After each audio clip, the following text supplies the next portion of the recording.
J'ai le plaisir de vous présenter Natacha Canapé-Fontaine. Comme vous voyez, je le tutoie parce qu'on s'est rencontrés dans un contexte, dans des contextes de salon du livre. Donc, on se connaît un peu. J'étais très contente qu'elle accepte notre invitation à venir nous parler sur Zoom. Peut-être qu'à un moment donné, ça pourra être à Peterborough aussi. Donc, quoi, Natacha? Oui, Sylvie. Natacha, tu es née en 91. Je divulgue ton âge parce que tu as vraiment fait beaucoup de choses. Et parfois, on a l'impression que tu as 100 ans, mais non. Alors, donc, tu es une autrice, une poète, une artiste interdisciplinaire Innu de la communauté de Pessamit sur le Nitassinan, c'est-à-dire à la Côte-Nord, sur le territoire qu'on appelle Québec au Canada. Et elle a publié jusqu'à présent 4 recueils de poésie, si je ne me trompe pas, qui parlent d'identité Innu, qui ont un aspect militant aussi, et qui redéfinissent d'une certaine manière la littérature des Premières Nations, et en particulier la littérature Innu. Dans ses poèmes, donc, elle mêle l'Inuaimun, le français, parfois d'autres langues aussi. Et donc, elle parle beaucoup de souveraineté de son peuple, elle parle de métissage, elle parle de rencontres. Et ses œuvres et ses œuvres poétiques et ses essais sont reconnus, salués par la critique. Elle voyage dans le monde. Ses œuvres sont traduites en plusieurs langues et sont à l'étude à plusieurs niveaux dans les écoles, dans les universités, un peu partout, à l'étranger également. Et donc, elle figure vraiment parmi les personnalités publiques qui ont participé à cet éclatement des littératures autochtones au Québec et à leur rayonnement au Canada et dans le monde. Et en 2017, elle a reçu le prix Droits et libertés pour sa poésie.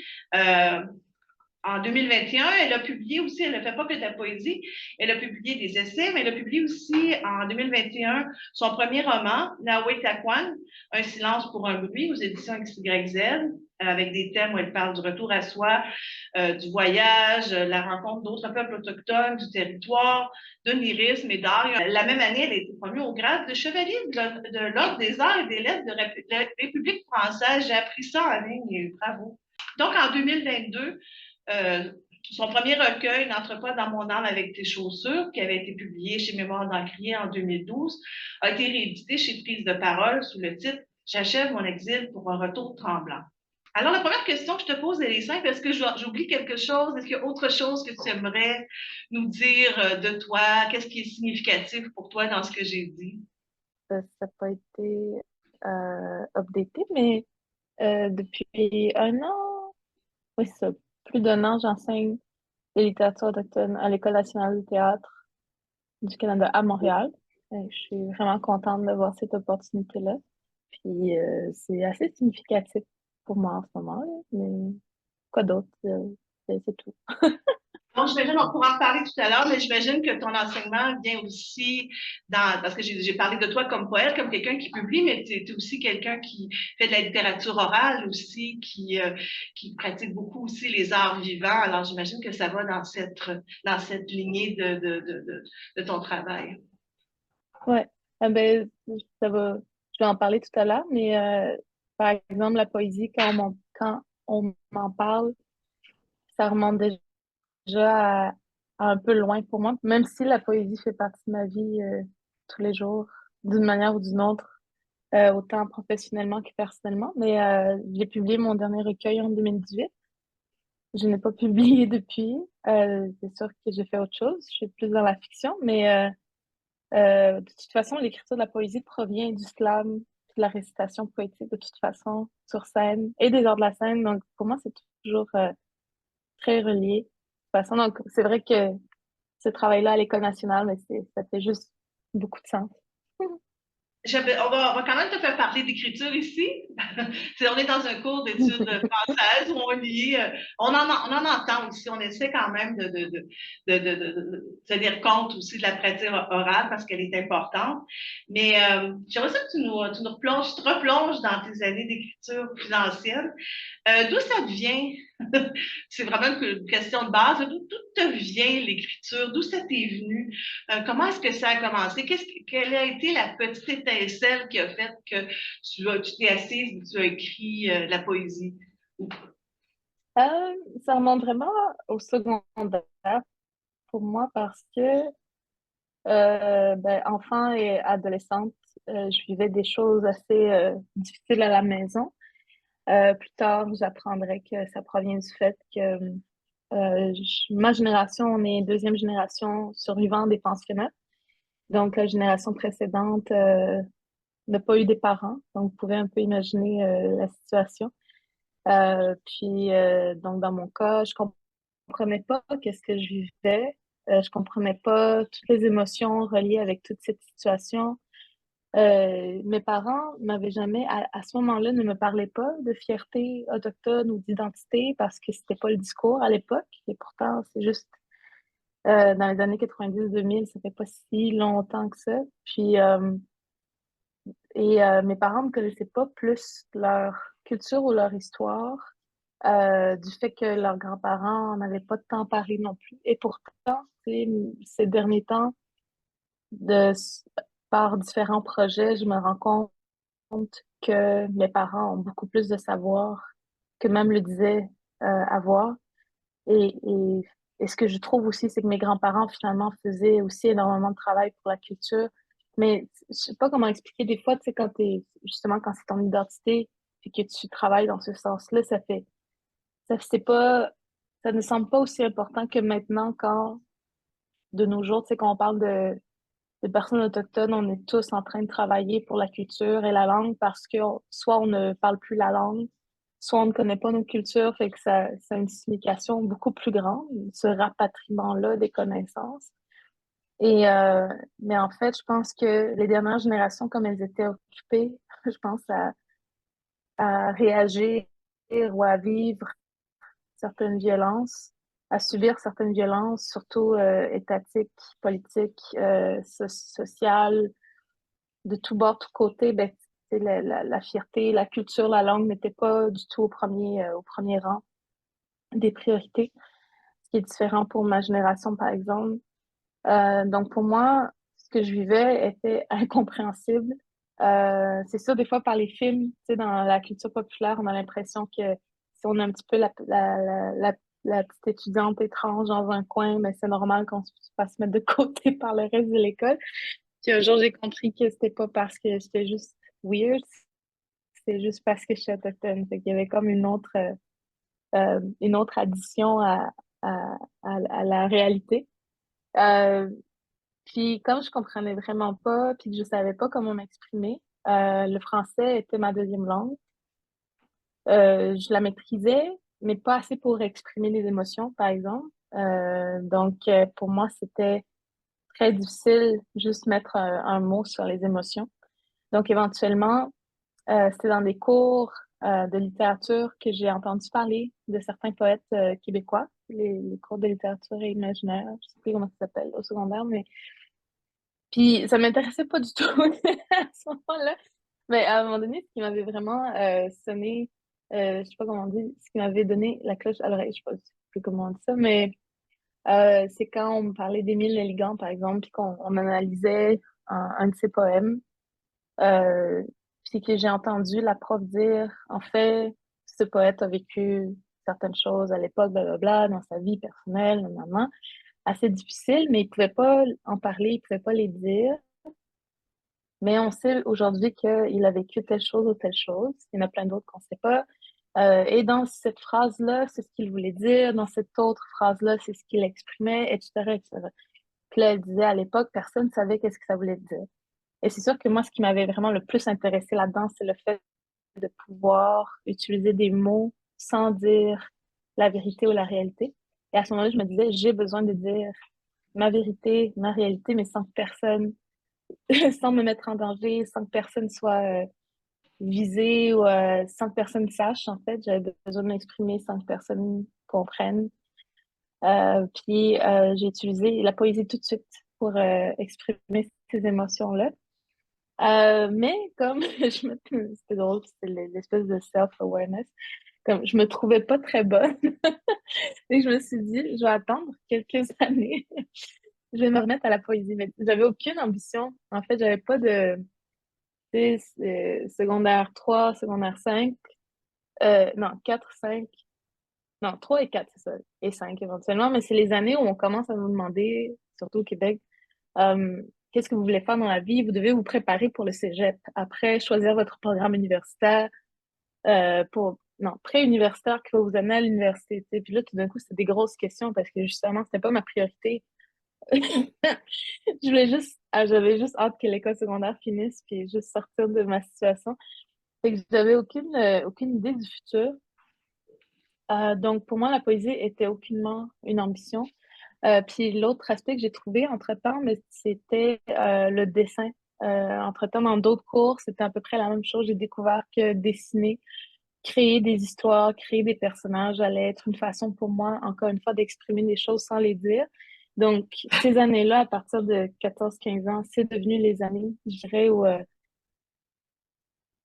c'est drôle parce qu'aujourd'hui, j'y repense tu sais, beaucoup parce que je me dis, c'est fou quand même comme tout ce que je fais aujourd'hui, mais je le faisais à 14-15 ans, pas besoin de m'exprimer.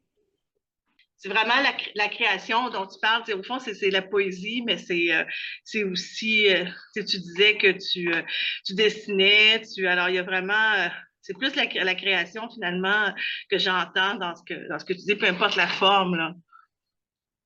Ouais, mais déjà à l'école, on avait des cours mettons, des mini-sessions de création littéraire, puis je savais déjà je sais pas comment dire, c'était là mes meilleures notes, là, mais, mais je savais déjà que ça me parlait beaucoup, la création littéraire. Mais rapidement, je me suis tournée vers la peinture. Après le dessin, je suis allée vers la peinture. Puis c'est ça qui m'a menée à des études d'art visuel au Cégep par la suite, à Rimouski. Mais à Rimouski, j'ai rencontré d'autres auteurs, d'autres écrivains qui m'ont ramené vers la poésie, qui m'ont amené vers le slam. Et en fait, c'est en croisant la route de Joséphine Bacon au Salon du Livre de Rimouski que j'en avais entendu parler, je la connaissais pas. Elle venait de ma communauté. Puis avant ça, je savais pas qu'il y avait des auteurs autochtones. Donc, la voir, la rencontrer, puis voir ses livres, ça m'avait vraiment, mais c'est sûr, touchée, mais beaucoup inspirée. Et là, j'ai repris la poésie. Et l'été, je retournais dans mon village. Donc, à l'époque, comment j'ai vraiment commencé, c'était en écrivant des courts poèmes sur Facebook. Ah oui, ben, Joséphine Bacon, tu parles de Joséphine Bacon, mais je pense qu'elle est. Tu en parles beaucoup dans Coué, dans Coué, je te salue avec Denise Béchard. Ça revient souvent aussi dans tes entrevues. Je pense qu'elle occupe une place très particulière dans ton rapport à la poésie et à la langue Innu aussi. Par rapport à ça, la langue, la culture aussi, parce que 2011, je l'ai rencontré en 2011, fin 2011, puis juillet 2011, je venais de perdre mon dernier grand-père. Donc, tous mes grands-parents étaient décédés. Donc, je les avais perdus assez jeunes. J'avais 20 ans en 2011. Ouais, t'es pas sûre. Quand j'avais 20 ans. Puis, à ce moment-là, c'est sûr que, tu sais, surtout entre autochtones, tout de suite, souvent, il y a des liens de sororité, de fraternité, de familiarité qui naissent assez rapidement. Donc avec elle, j'avais l'impression c'est, de trouver une grand-maman finalement, ou même des fois une maman dans certains cas, pour tout son support et toute l'aide qu'elle m'a apportée en littérature et au-delà. Donc oui, vraiment, c'est quelqu'un qui a été très fondamental dans ma vie littéraire.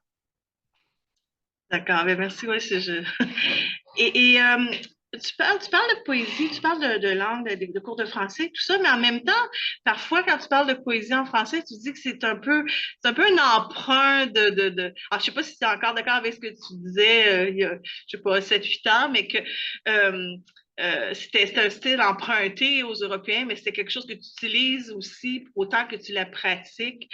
Je sais pas si tu as encore cette impression-là maintenant.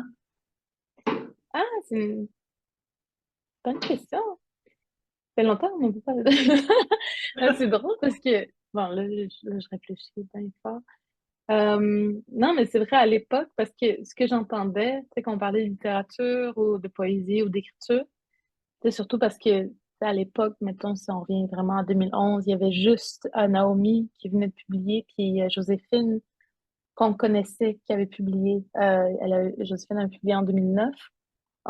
Les gens connaissaient pas beaucoup Rita Mestokosho qui, elle, avait publié en 95. Puis on connaissait encore moins l'écriture de Anantane Kapesh qui avait publié dans les années 70. Donc, pour moi, Joséphine et Naomi, c'était comme les deux seules personnes que je savais qui écrivaient et c'est ça, qui écrivaient des histoires, qui publiaient la poésie, etc. Donc, pour moi, ça avait été vraiment comme...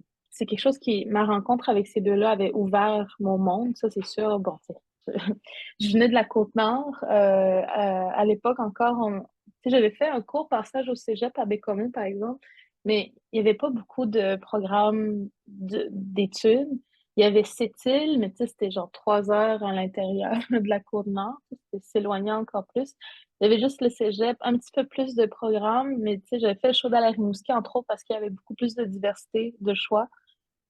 Puis sur la Côte-Nord, maintenant, bon, il y a des antennes universitaires sur la Côte-Nord, puis même dans les communautés Innu, ce qui est vraiment une grande richesse maintenant parce que, bon, avec la pandémie, ça a amené à ce qu'il y ait plus de cours en ligne et puis que ce soit plus accessible pour les Autochtones en région, puis en région éloignée, très éloignée. Mais à ce moment-là, c'est ça, ça, ça fait quand même quelque chose du fait, aussi quand tu viens de la Côte-Nord, tu connais les relations entre les communautés Innu et les villes québécoises, les communautés québécoises. Il y avait beaucoup de racisme, beaucoup de discrimination. Si tu allais à cette île, à l'époque, tu sentais vraiment qu'il y avait deux mondes qui fonctionnaient en parallèle. Les gens s'ignoraient complètement dans les supermarchés, dans les magasins, n'importe où. Donc, c'était vraiment comme vivre dans deux mondes. Les Autochtones n'existaient pas. Les gens faisaient exprès de les ignorer. Et donc, c'était assez flagrant à ce moment-là. Et pour moi, c'était de sortir de la Côte-Nord puis d'aller ailleurs. Déjà, c'était un énorme pas. Et d'apprendre, donc, en plus qu'il y avait des auteurs autochtones, qu'il y avait d'autres communautés autochtones ailleurs, d'autres nations. Tu sais, déjà, j'avais du mal à dire le nom de ma nation. Puis là, déjà, ce que je faisais surtout, c'était de dire, mais non, on n'est pas les montagnais, on est les Inuits à l'époque. C'est 2011, j'en étais là. Puis éventuellement, avec l'écriture, la poésie et tout ça, c'est sûr, ça m'a amené. Moi, mon but, c'était de devenir artiste visuel. Puis finalement, après tant d'années, 12 ans ou presque, je rejoins mon rêve. J'atteins mon rêve. Ces derniers temps, je suis beaucoup plus dans les arts visuels, mais j'imagine que les mots, puis le fait de, par exemple, être autochtone, puis les gens pensent qu'on sait pas parler français, surtout à cette époque-là. C'est sûr qu'on n'était pas beaucoup à parler français de façon assez fluide et pas compréhensible, mais dans le sens que c'est sûr si nos deux langues ne fonctionnent pas de la même manière. Fait que c'est sûr que parler français, des fois, ça pouvait être une grande difficulté pour certaines personnes. Euh, mais, tu sais, les gens m'entendaient parler puis ils pouvaient pas croire que je suis autochtone juste parce que je parlais bien français. Aussi parce que je savais écrire de la poésie ou du slam, puis je faisais du slam sur des scènes à Rimouski. J'avais commencé là. C'était comme tout d'un coup, moi-même, pour les gens autour de moi, pour les allochtones, je brisais plein d'images puis de stéréotypes. Puis en même temps, bon, les stéréotypes sont assez forts, tu sais. C'est encore dur, même 12 ans, 14 ans plus tard, de les défaire, mais le travail continue. Mais à ce moment-là, je sais pas comment le dire, c'est comme si commencer à écrire, c'est sûr que ça me donnait une voix, mais ça me donnait encore plus de travail. Mais en même temps, je me suis dit, ah, si ces femmes-là, Naomi et Joséphine, sont capables d'écrire, moi, je me disais, j'ai déjà écrit, j'ai envie d'écrire. Si elles ont le droit, je vais le faire aussi. Donc, moi, ça a été un point de départ assez fort pour faire en sorte que ça soit devenu littéralement ma carrière. Finalement, éventuellement, dans les dernières années, je suis retournée vers les arts de la scène, vers le spectacle, parce que pour moi, je considérais que c'est là que j'avais commencé. Même avant d'écrire la poésie, j'avais fait des spectacles au secondaire. Donc, chanter, performer, pour moi, être sur scène, pour moi, c'était déjà assez vital. Mais c'est ça, la poésie, j'imagine, vu que c'est les mots, vu qu'on passe par la littérature, et il fallait que je me l'approprie. que je le comprenne bien aussi, j'imagine, parce que, tu sais, des fois, on rentre dans la poésie, on rentre dans la littérature. Des fois, si, par exemple, on a un livre qui fonctionne, ça nous tombe dessus, on nous emmène, tu sais, ben, après, il y a les, tu sais, c'est la réalité des fois des milieux littéraires aussi, tu sais, c'est un autre débat, un autre sujet. Mais, tu sais, puis là, de me faire amener, de me faire jouer sur toutes les scènes, parce qu'à l'époque, il y avait personne qui faisait, il y avait pas d'autochtone qui faisait du slam en français. Fait que j'étais comme, tout d'un coup, envahie de plein de choses. Aussi, bon, il y avait le mouvement Idle No More qui avait commencé en 2012, donc presque la même année où je commençais vraiment à me produire sur les scènes en slam, en spoken word. Puis, sur le coup, je comprenais pas qu'est-ce qui m'arrivait, mais c'est sûr qu'encore là, ce qui était fort, c'était ma pulsion de faire de la performance, puis de faire de la création. Puis éventuellement, plus tard, j'ai compris qu'il fallait que je décide d'en faire une carrière ou pas, puis j'ai décidé de continuer. Mais c'est sûr que éventuellement, la littérature, je me suis dit, faut que j'arrête de le voir comme si c'était complètement autre chose. Parce que éventuellement, ben, ce que je fais aujourd'hui, comme enseigner les littératures autochtones, par exemple, même si bon, mes étudiants sont en majorité allochtones, de plus en plus, j'ai au moins un étudiant autochtone dans ma classe à chaque année, dans mes classes. Puis je me dis, c'est sûr que c'est pour eux que je fais ça, mais pour tout le monde, il faut absolument qu'on redonne la valeur à la littérature orale parce que auparavant, c'est sûr qu'il y avait des principes d'oralité qui faisaient en sorte que nos archives n'étaient qu'orales, mais c'était la façon la meilleure pour conserver nos connaissances, nos savoirs et nos archives personnelles et collectives. Et donc, la littérature écrite, maintenant, je commence encore je continue encore à réfléchir à comment est-ce que je l'évalue pour moi, par exemple, parce que j'ai l'impression, mais je l'ai souvent dit par le passé, depuis que j'écris des livres, depuis que je publie des livres, je n'ai jamais autant parlé de ma vie pour avoir été quelqu'un d'aussi timide et aussi silencieuse, enfant et ado. Depuis 20 ans, on dirait que j'ai jamais arrêté de parler. Non, je fais des blagues, j'exagère, mais c'est ça, la littérature me ramène vers l'oralité. Donc, pour moi, ça devient plutôt comme maintenant un véhicule ou un support. Puis bon, je laisse à la société dominante de choisir encore comment elle perçoit la littérature, mais pour moi, c'est là où je vogue en ce moment. Je dis je vogue parce que ça va changer sûrement comme ça a changé ces dernières années. Euh, ça évolue. Donc, je le vois moins comme ça. Puis en même temps, je me dis, je me rappelle toujours de qu'est-ce qu'on me disait à l'époque. Puis c'était quoi le discours dans les communautés? C'était la littérature, la poésie, c'est des choses de blanc. Ce n'est pas à nous. Mais j'essaie de prouver que, du moins, la littérature orale est à nous, ça c'est certain. Nos récits oraux, ça c'est certain. Puis la poésie faisait partie déjà de façon intrinsèque de notre vision du monde, donc elle est à nous. Il faut juste savoir départager tout ça. Puis c'est ça. Tu as parlé, justement, tu as parlé du militantisme. Je sais que tu étais beaucoup impliqué comme tu disais, dans le mouvement I Don't Know More. Tu parles aussi de la crise d'Oka dont on t'a parlé et qui t'a quand même laissé une image forte. Tout ça, ça fait partie aussi des sujets de militantisme. Et ton écriture, bon, dans un milieu, c'était dans le milieu où le milieu scolaire est en français, la langue seconde est le français, tu écris beaucoup en français. Est-ce que c'est un obstacle pour toi d'écrire en français dans une Amérique du Nord, puis aussi dans un monde où pour avoir un dialogue avec les autres personnes, les autres communautés autochtones d'ailleurs, l'anglais est plus la langue d'échange. Est-ce que c'est un obstacle ou est-ce qu'il y a un élément qui est aussi une force là-dedans? Je sais pas, qu'est-ce que tu en dis de ça?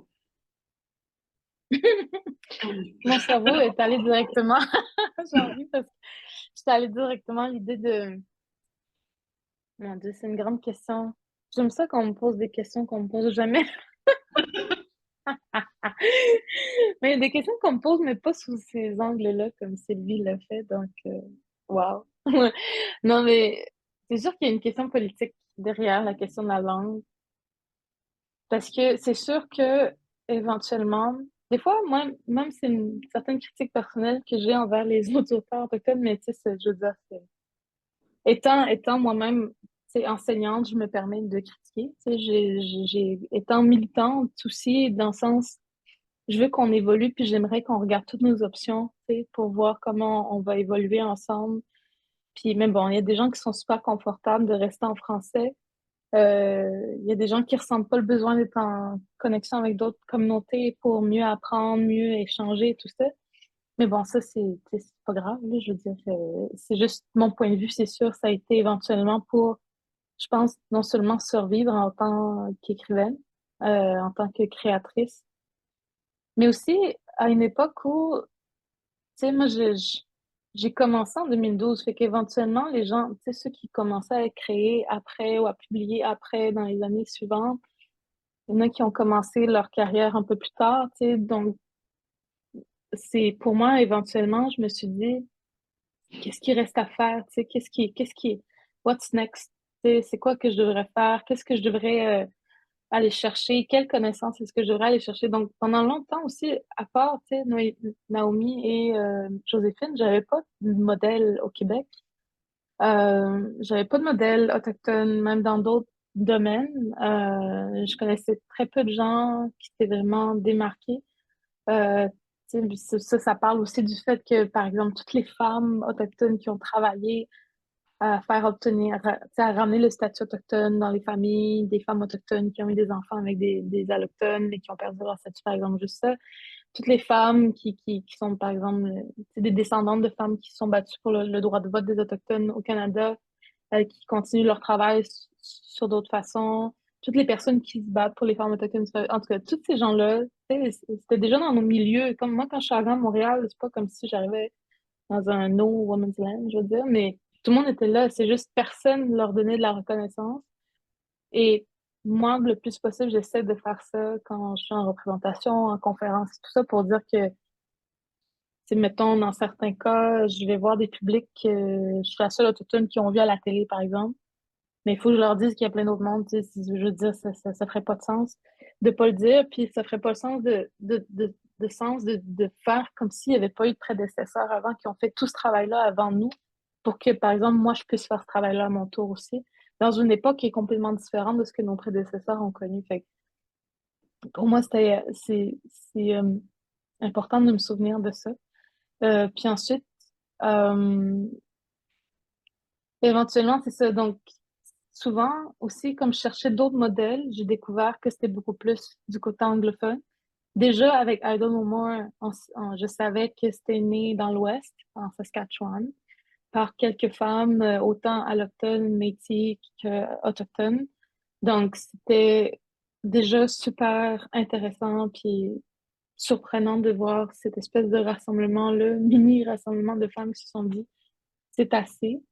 Puis je me suis dit, si je veux en savoir plus, si je veux lire plus de la littérature autochtone, il n'y en avait pas beaucoup, comme je disais, il n'y en avait pas beaucoup au Québec, pas beaucoup traduit en français. Et je me suis dit, il faut absolument que j'apprenne l'anglais. Donc j'ai appris assez tôt. Ben c'est souvent, tout le monde a assez cours d'anglais à l'école, mais je veux dire, pour m'appliquer à apprendre le français, à lire en français, puis à écouter des films en français, tu sais, toutes les techniques, je les ai fait avec le temps. Éventuellement, bon, finalement, j'ai rencontré mon mari qui est anglophone, qui est de Nouvelle-Zélande, maori, donc forcément anglophone. Donc, je parle souvent en anglais à la maison. Euh, Puis, depuis plusieurs années aussi, j'apprends l'espagnol, mais je ne m'applique pas autant que je le faisais en anglais. Mais l'espagnol est tout aussi important parce que, c'est pour vraiment réussir, je trouve, c'est pour ça que je reviens à ma petite critique du début, en tant qu'Autochtone sur le continent américain, nord-américain, mais tu sais, faisant partie des Amériques, c'est sûr que ce qui nous sépare le plus que jamais, ce sont les langues coloniales. Puis en même temps, c'est celles qui peuvent nous rassembler le plus. Donc, je trouve ça important que pas besoin de s'appliquer pendant des années. Je suis juste une geek, là, de toute façon, mais je- c'est sais, si on peut apprendre quelques mots dans certaines langues coloniales pour mieux être en relation avec d'autres peuples, tu sais, si on peut lire dans les autres langues, comme en anglais ou en espagnol, pour aller chercher d'autres connaissances, pour moi, ça fait partie d'être autochtone dans le monde. Dans le sens qu'auparavant, il y a longtemps, oui, même si nos communautés pouvaient sembler, nos clans, tu sais, nos familles pouvaient sembler être éloignées sur des territoires, mettons comme les Inuits, genre franchement dans le nord, là, mais je sais quand même que, tu sais, chaque nation avait comment on les appelle, leurs éclaireurs, leurs commerçants qui se rendaient partout ailleurs et qui ramenaient les connaissances de, OK, il y a tel peuple dans le sud, il y a tel peuple qui font ci, qui font ça, qui parlent telle langue. Donc, ces connaissances-là voyageaient sur le territoire de toute façon. Puis, on savait qu'il y avait plein d'autres mondes sur les trois continents. Donc, pour moi, ce serait juste me rapatrier les connaissances du passé que de parler, ou du moins les langues coloniales, puis éventuellement apprendre les autres langues autochtones, même juste quelques mots par langue, là, l'essentiel, tu sais, juste pour dire que ma compréhension du monde doit rester quand même celle d'être ouvert sur le monde. Je trouve ça important. Après, comme je dis, je suis peut-être une des rares qui trouve ça important, mais c'est sûr, mes rencontres avec d'autres auteurs anglophones, puis éventuellement hispanophones, ont été très déterminantes dans ma carrière, puis dans ma façon d'écrire. J'essaie tu sais, dans Nawedagwan, par exemple, puis dans Candlewood, mais déjà dans les recueils de poésie, c'était comme ça, mais dans tous mes livres, j'essaie de rendre compte de ça parce que il faut toujours, pour moi, il faut toujours que je rappelle aux miens, tu sais, aux gens que on n'est pas juste ici, on n'est pas juste au Québec, on n'est pas juste sur notre île, sur notre rive nord, on n'est pas juste là, sur notre petit territoire. Non, non, tu sais, on était en connexion totale avec plein de gens. Totale, vous comprenez ce que je veux dire? J'exagère pas, mais euh, puis juste moi, aujourd'hui, avec la littérature, ça m'a permis de voyager quand même partout dans le monde dans les 12 dernières années. Je me sens très privilégiée. En fait, c'est le fait d'être au Canada que je suis privilégiée d'avoir fait ça, mais d'avoir rencontré autant de peuples autochtones ailleurs qui m'ont donné tellement d'enseignements qui, à chaque fois quand je rentrais à la maison, je me disais, OK, si eux ont ça, c'est sûr que nous, on a ça. Et quand je revenais à la maison, on me disait, non, on a perdu cette connaissance. Puis je me disais, mais il faut chercher quand même. Fait que, tu sais, je suis rendue aujourd'hui à avoir écrit quelques poèmes dans ce livre-là. Et, et vraiment, dans ce livre-là, c'est pour parler de mon village.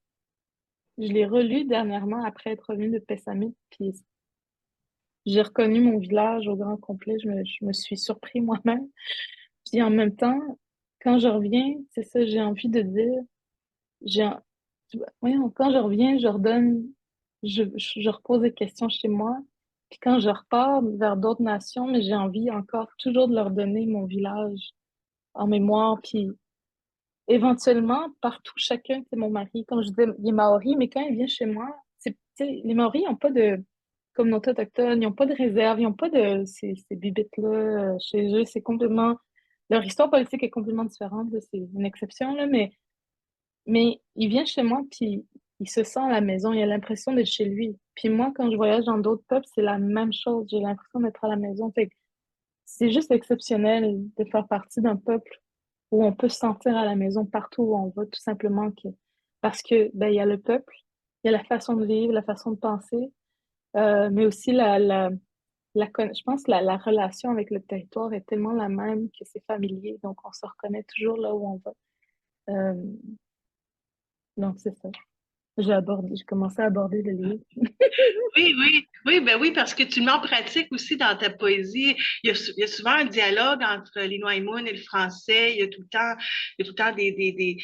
une présence marquée, puis pas toujours seulement ces deux langues-là, mais souvent les nous est présent dans le français. En fait, c'est très généreux, je trouve, pour les lecteurs et lectrices allochtones parce on apprend des rudiments des nous aussi en même temps en faisant des. Je trouve que c'est très habile. Mais et est-ce que c'est je voudrais parler de ton livre de poésie dans quelques minutes, mais j'avais juste une petite question avant, parce que tu parlais de communauté, de rassemblement, tout ça. Est-ce que c'est pour ça que tu as aussi fait de la traduction? Tu as traduit, entre autres, Billy Ray Belcourt et tu as aussi co-traduit Liane Metamosaki Simpson, Cartographie de l'amour décolonial dans un cas, un mécanisme NDN d'adaptation. Est-ce que c'est dans cette optique-là aussi que tu as fait ces projets-là, dans l'optique de faire connaître, de faire circuler les idées indépendamment des langues aussi? Absolument. C'est l'idée de traduire. Bon, après, c'est sûr, c'est un travail phénoménal pour des livres plus en prose, mais en poésie, c'était assez important pour moi parce que, par exemple, quand on m'a offert de traduire un mécanisme indien d'adaptation, j'étais vraiment heureuse parce que j'avais l'impression tellement de... Tu sais, je connaissais un peu Billy Ray. Je l'avais rencontré quelques années avant à l'université d'Edmonton. Puis, tu sais, quand moi, je lis un livre d'un auteur autochtone, je le lis de façon...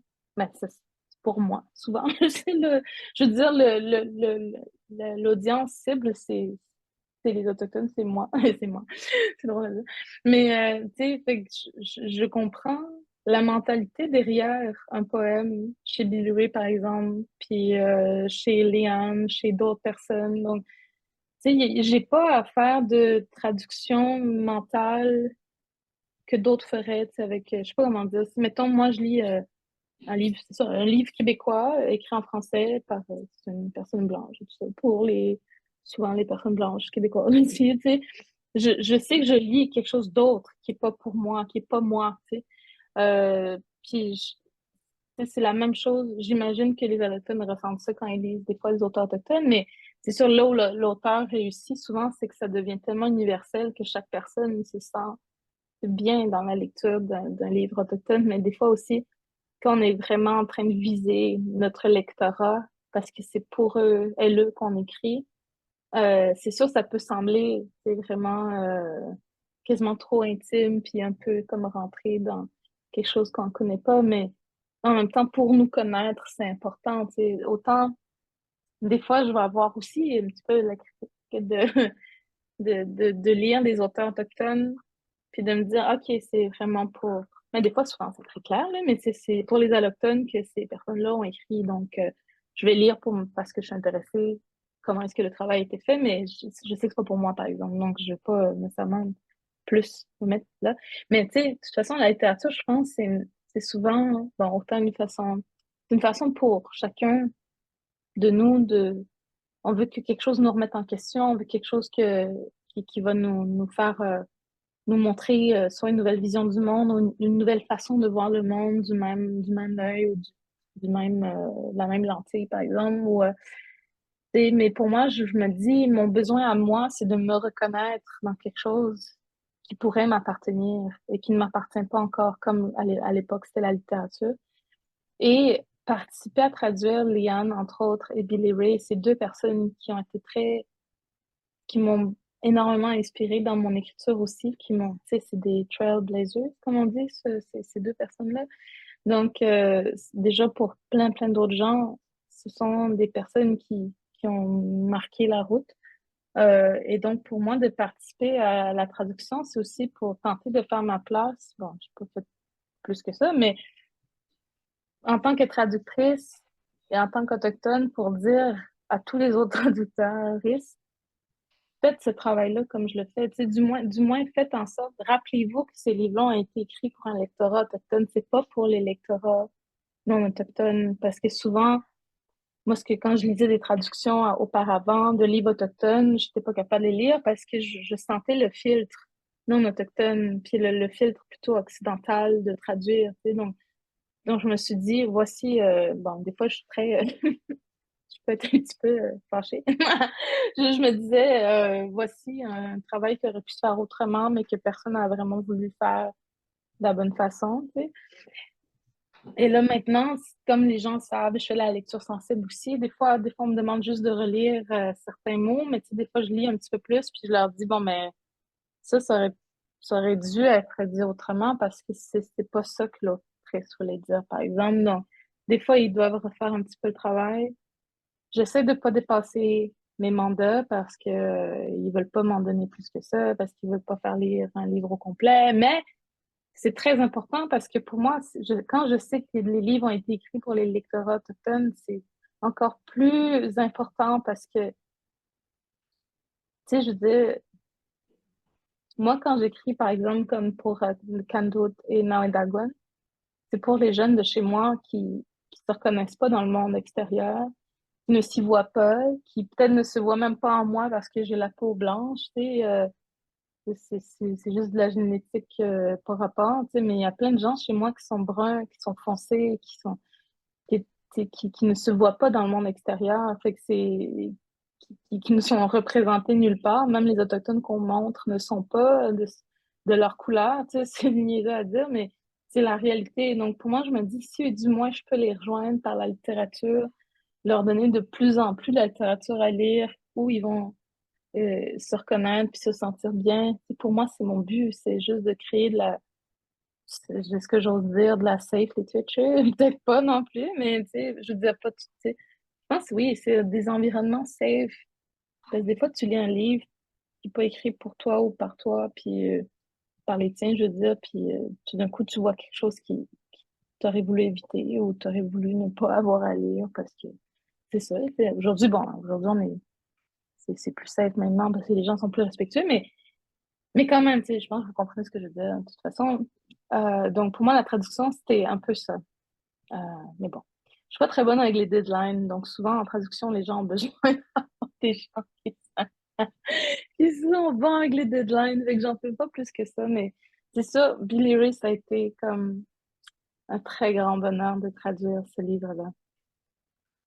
Ah, j'adore.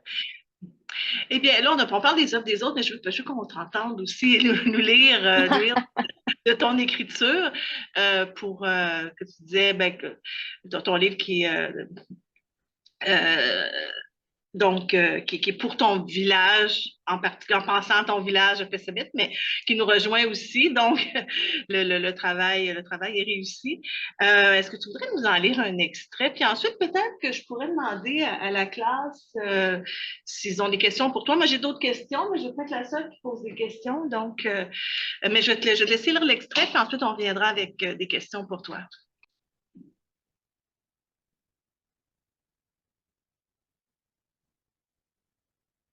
Je fume les murs où je m'écrase, siècle de tabac, tombant en chimère. Mon souffle s'asphyxie, s'envole avec le ciel de lanternes célestes, agrippé aux présences stellaires. Le rythme des voix et du tambour sur le littoral de douleur.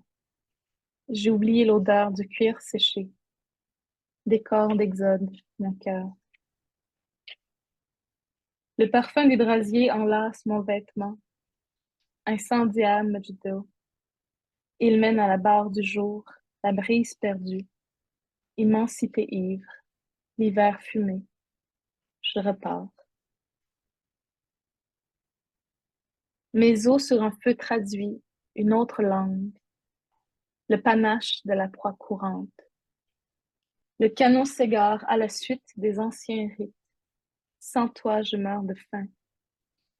Contemple les cieux du soir. Ils sont Asiumehmegen, fenêtre sur nos délimitations. Prends silence à tout jamais avec moi. La liberté se tait devant l'immense. Les bouleaux blancs grandissent toujours. Les fleuves nous emportent d'un monde à l'autre. Sentiers et feuilles mortes, aurore boréale, café, page, frontière, perlage blanc et rouge. Ihenagwan, Peguheldmun, la loi avec les Indiens. Elle devait marcher, continuer la route, remonter la côte, la vieillesse rude. Chobdeji, Chobdejia, j'ai vu pour toi des loups courant la berge des nuits craintives, tes angoisses caribous dévorés de fin du monde, les marais de ta tradition se bousculent alors, illuminés d'aubes nouvelles, d'or, ndede, au poimun melomando, nantum nagomo, chbedwa, J'ai noyé ma peine, géante, solitaire des contes épouvantes, où une âme mutilée aujourd'hui. Donc, ouais, ce que je vais ajouter un petit truc. Je voulais dire quand je disais que ça représente mon village, c'est que, par exemple, Mujda, c'est la rue, je sais pas comment expliquer ça, il faudrait une carte. Mais mon village, il y a comme 3000 personnes qui vivent là environ, puis il y a plusieurs maisons et tout ça, plusieurs quartiers maintenant, mais le village est bordé par la plage, une très longue plage, et qui continue même bon, jusqu'à Forestville, non, Forestville, c'est le bas, Pointe-aux-Outardes, etc. Il y a le littoral aussi, mais sur cette plage-là, d'un côté, il y a une pointe, puis il y a des maisons jusque sur cette pointe-là. Il y a un côté vers le littoral, ça s'appelle la rue Laldote, qui veut dire la rue qui est en bas, en haut du sable, en tout cas du sable, il y a du sable de ce côté-là. Et de l'autre côté, Medjidou, ça veut dire c'est la pointe qui mène vers la baie, ou la baie, je sais plus c'est quoi exactement. Donc, c'est quand je disais que quand je les ai relus récemment, j'avais oublié à quel point j'avais vraiment bien, j'avais autant capturé mon village dans ses odeurs, dans, tu sais, quoi, l'incendiaire, c'est qu'il y avait eu un feu littéralement de paille dans un petit champ, pas loin, proche du fleuve, non, de la rivière, parce qu'il y a un côté rivière et un côté fleuve. Puis, c'est ça, il y avait ces odeurs-là. Puis, la plage, c'est un endroit où les gens vont beaucoup marcher, prendre des marches, faire leur jogging et tout ça. Bon, c'est compliqué avec le sable, mais c'est vraiment un endroit où il y a la vie de village qui est déjà un autre rythme, mais quand tu vas sur la plage, c'est un autre espace-temps. Donc, c'est pour ça aussi, si éventuellement vous lisez Nawedagon, par exemple, mais le roman se passe beaucoup sur la plage de Pessamit, entre autres. Puis c'est ça, dans Les Lanternes Célestes, à l'époque, ça me rappelle, je venais de perdre une amie, puis je me souvenais que pour combattre, par exemple, la drogue, et toutes les armes qu'on avait perdues par la drogue, par les sévices de la drogue, ben, on avait fait une grande soirée avec des lanternes. Toutes les familles avaient allumé des lanternes, puis ça s'était envolé vers le ciel. Puis je trouvais qu'à l'époque, 2011, c'était environ cette année-là quand ça a commencé, on était de plus en plus, euh, on se mobilisait de plus en plus dans la communauté pour justement contrer la vente de drogue, les effets de l'alcoolisme, puis d'autres problèmes sociaux comme ça. Donc, jusqu'à aujourd'hui encore, les gens marchent beaucoup, appellent les chefs, les conseils de bande, la police à travailler plus fort pour sauver des vies. Donc, c'est les agressions sexuelles, tout ça, tout le monde se mobilise de plus en plus. Alors que je sais qu'auparavant, c'est pas qu'on le faisait pas, c'est juste qu'on avait autant moins d'éducation là-dessus. Autant on se sentait tellement impuissant face à tout ce qui se passait. Mais maintenant, tu sais, la génération, par exemple, on est de moins en moins des gens qui consomment. C'est sûr, tu sais, il y a de plus en plus de prévention. On en fait nous-mêmes, à chacun à notre façon. Donc, c'est sûr que c'est des réalités qui sont de moins en moins fortes, heureusement. Mais, tu sais, à l'époque, pour moi, c'était des tragédies que j'avais vues et vécues. Ça m'avait vraiment beaucoup, j'essayais de m'expliquer le monde à ce moment-là. Donc, la poésie me permettait au moins d'apporter un peu de guérison dans les moments durs comme ça, avec beaucoup de contemplation du paysage. Mhm. Donc, je t'entends parler du recueil puis du livre de poésie. Je ne sais pas si on peut dire que c'est un recueil ou juste un livre de poésie, mais on dirait que le livre lui-même a suivi le même parcours, été publié sous un titre, ensuite il a fait sa vie, puis ensuite il a été réédité sous un autre titre qui lui donne une autre dimension aussi. C'est comme bon, l'exil, le retour. On dirait que le livre a suivi le même chemin par rapport, je sais pas, par rapport à son autrice. C'est un peu ce que j'ai voulu faire, dans le sens que ce livre-là, finalement, moi, en 2012, j'étais sûre que c'est un livre qui allait rester sur les étagères. C'est sûr que, sans savoir, il y avait ce momentum-là qui commençait pour la littérature autochtone. Quelques temps après, il a été réimprimé, réimprimé. Donc, tu sais, j'en avais entendu beaucoup parler. J'avais eu beaucoup de... C'est ça, comme je disais, j'ai été emportée un petit peu par l'effet que ça avait fait. Euh, Puis en même temps, je suis arrivée à Montréal pour m'impliquer dans le mouvement I Don't Know More. Donc, éventuellement, c'est sûr, pour moi, c'était le militantisme et la littérature étaient séparés, mais finalement ont été reliés parce que le slam m'amenait à parler de nos réalités de façon donc artistique. Donc, finalement, ça voyageait, ça se transcendait. Euh, mais finalement, ce livre-là, quand je l'ai relu, je me suis dit, c'est pas un livre. Oui, bon, à l'époque, ce qu'il y avait avec le titre, c'était vraiment de demander sa place. Mais finalement, ce que j'ai vu dans ce livre-là, c'était pas nécessairement ça. C'était juste je pense que c'était juste j'existais déjà. Tu sais, je demandais pas à exister ou à faire ma place. Je voulais juste exister. Je faisais juste exister, en fait. Puis, il y a un poème là-dedans que j'ai pas lu, mais dont le titre c'est pas inspiré d'eux, mais j'ai pris un vers de ce titre-là. Moi, je le trouverai pas, évidemment, mais, euh, Euh, trop longtemps, j'ai porté mes canaux en des forêts citadines. Mon pays m'appelle, mon pays me revient. J'achève mon exil pour un retour tremblant. Et c'était le poème que les gens me parlaient le plus dans toutes les années d'après. Depuis 12, 15, 14 ans maintenant, les gens m'en parlent. 12 ans, en tout cas. Puis, donc, je me suis dit, il faut que je choisisse aussi. Bon, j'explique, vous l'avez vu de toute façon, mais tu sais, j'étais pas à l'aise avec le premier titre de toute façon depuis les débuts. Et donc, de remettre un titre qui représente beaucoup plus pour moi, qui me parle, mais qui représente aussi carrément mon parcours. Parce que, par exemple, j'ai envie de recommencer à écrire de la poésie, mais on dirait que si longtemps, écrire pour moi, comme dans Manifestation, Bleu Abricot et Nanimoussa, pour moi, c'était juste de dire la vérité et la réalité.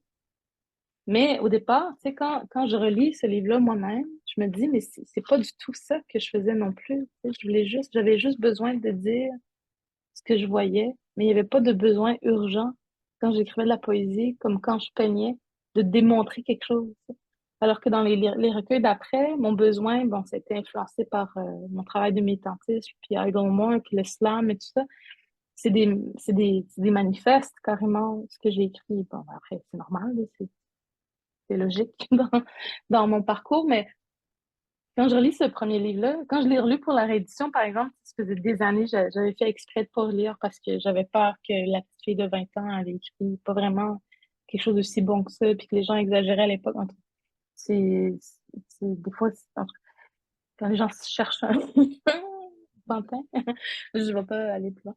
Mais, euh, mais en fait, finalement, je m'étais dit, mais non, finalement, je parlais juste de mon village, oui, de la réalité, mais il n'y avait pas plus que ça. Donc, je me suis dit, comment je fais pour revenir là, tu sais, pour déconstruire tous les réflexes que j'ai, d'expliquer, bon, dans ce cours-ci, c'est normal que j'explique, là, mais puis dans mes cours de littérature que je donne, c'est la même chose. Je veux dire, c'est normal, c'est la logique, là, c'est l'enseignement.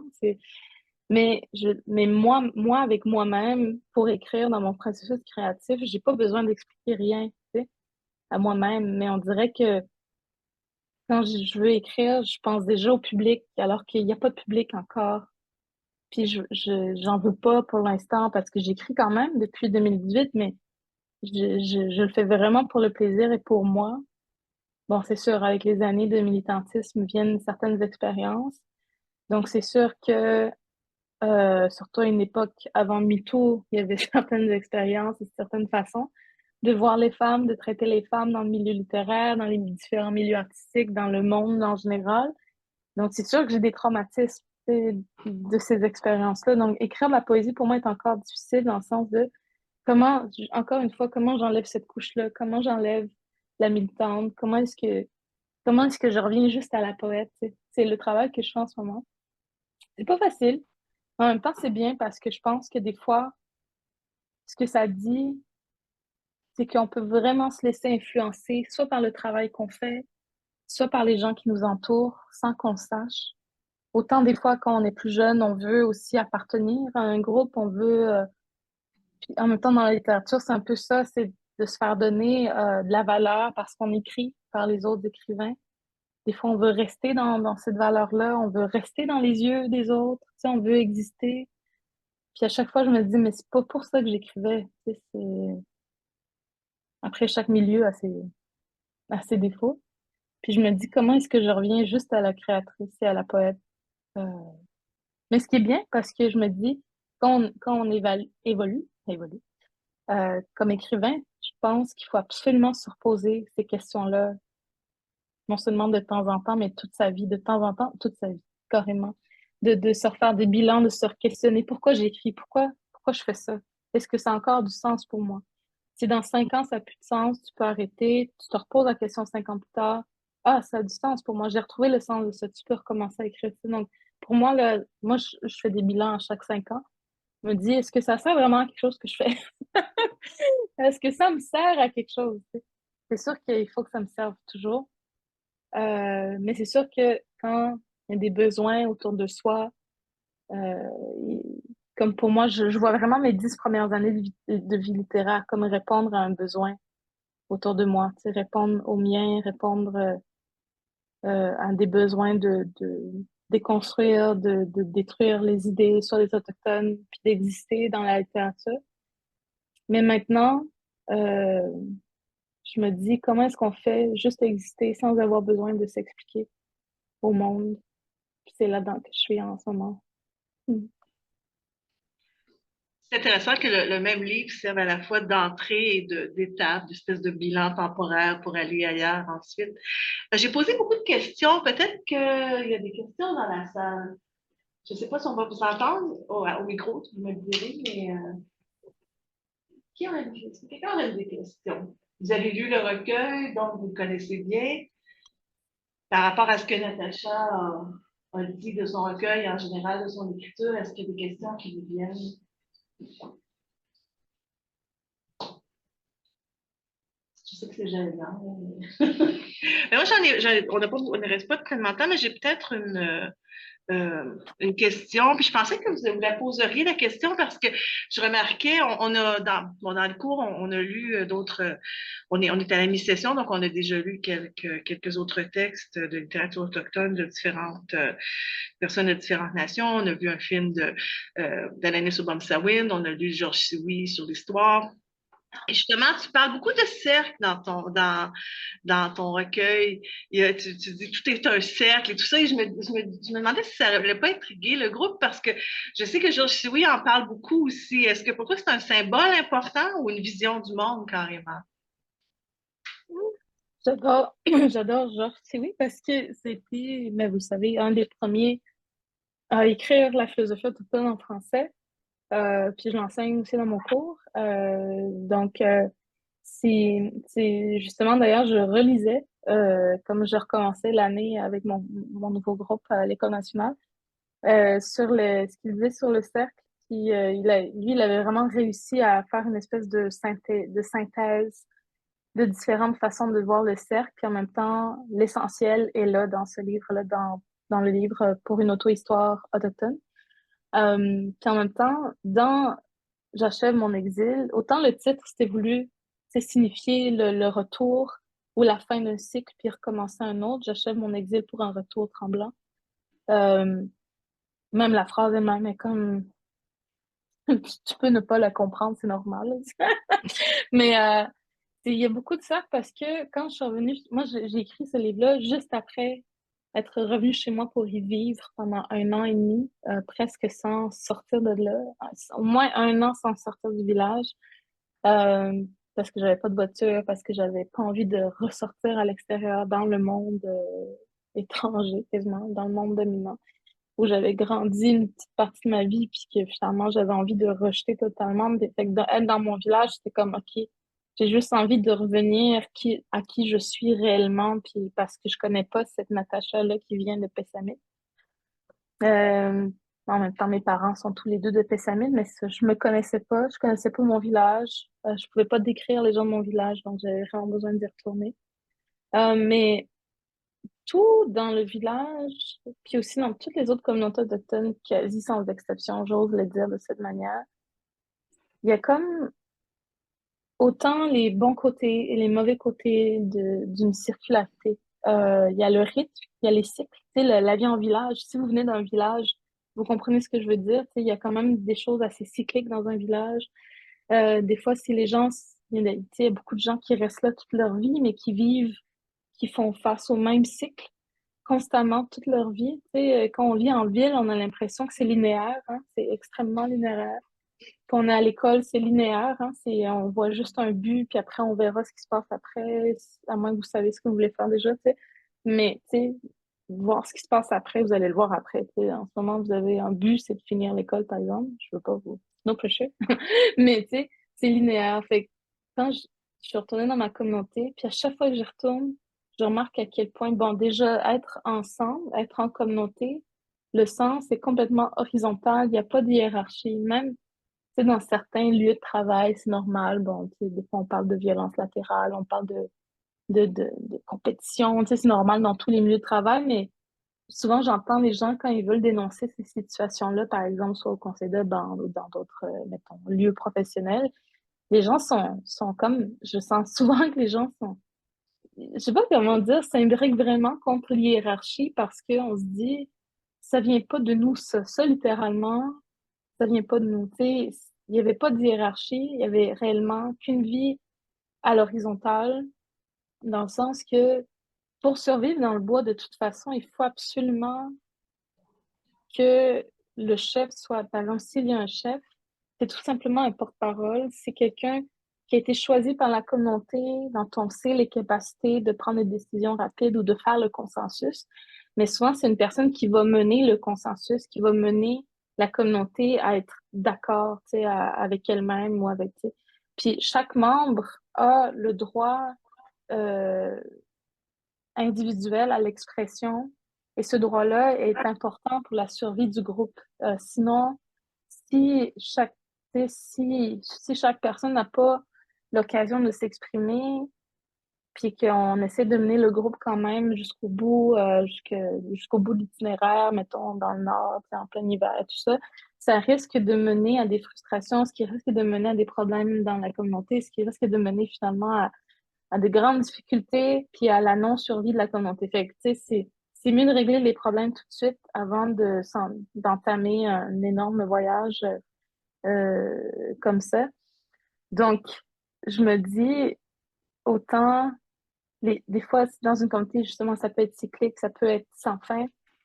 Tu peux avoir l'impression que tu n'as rien à faire de ta vie. Tu peux avoir l'impression aussi que tu peux rien faire, que le monde extérieur, de toute façon, te rejette. Donc, tu es comme à l'intérieur de ta communauté, tu te sens que tu es bien, tu n'as pas envie de sortir dans une autre quotidienneté, j'ai envie de dire. Et en même temps, c'est autant naturellement, notre façon de vivre et de penser est circulaire et se fait avec avec les jours, avec les mois, tu sais. Puis c'est sûr, le nomadisme est encore très empreint dans notre corps. Donc, notre façon de voir le monde est encore très circulaire. Tu sais. Donc, autant, oui, la vie de village, mais c'est ça, c'est de la sédentarité, là. Elle peut des fois autant nous faire du mal que du bien, mais on est des nomades de génération en génération, de toute façon. Donc, ce côté circulaire est important à garder. Et donc, pour moi, de revenir à ça, c'est la chose la plus ressourçante, j'ai envie de dire.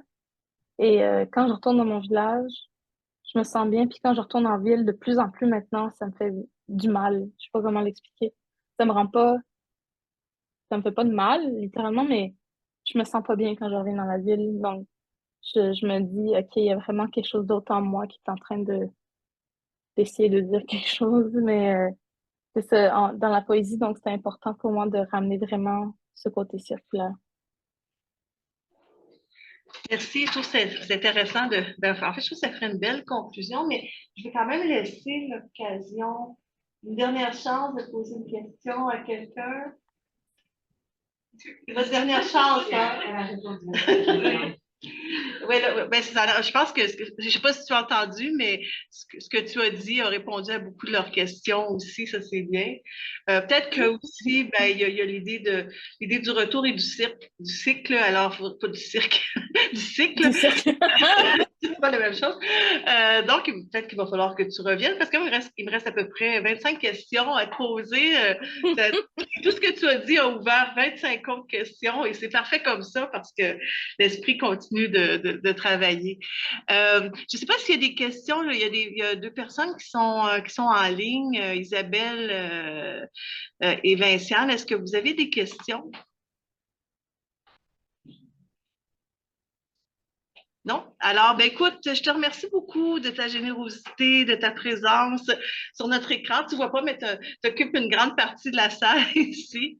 Euh, alors, je te remercie beaucoup de venir nous rencontrer aujourd'hui. Et est-ce que c'est un décor de Nouvelle-Zélande derrière toi? Je sais pas. Non, c'est un faux décor. Oui. Je Non. suis à Montréal, malheureusement. Ah! Sinon, je vous aurais montré le vrai décor de Nouvelle-Zélande si j'y avais été. Ah, oui. Écoute, je te remercie beaucoup et puis Ben, merci à ben, toi. bonne suite de projets d'écriture. Je sais que tu t'en vas plus dans justement l'exploration de la culture Innu, du passé, de l'histoire, des mythes de l'histoire. Alors, j'ai hâte de voir quelle forme ça va prendre. Mais merci beaucoup. Bonne soirée. Ben, merci, bonne soirée. Bye.